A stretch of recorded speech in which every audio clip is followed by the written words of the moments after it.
Hi, and welcome to this video on key considerations when performing pH calibration on the YSI ProQuatro. pH calibration requires fresh buffer standards.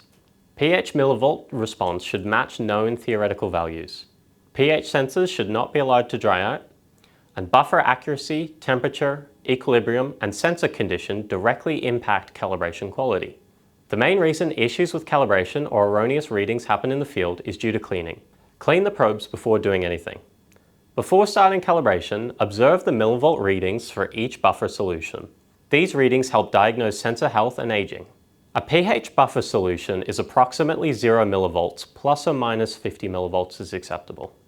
A pH 4 buffer solution reading should be around 165 to 185 millivolts, more positive than pH 7. The ideal theoretical slope is 59.16 millivolts per pH unit at 25 degrees Celsius.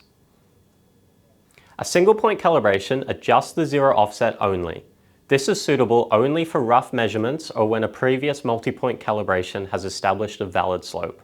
This, however, is not recommended, as changing the environmental conditions may limit the accuracy derived from single point calibrations. Two-point calibration adjusts both offset and slope. Use this when the sample's pH is expected to either be acidic or basic and accuracy is required over a limited range.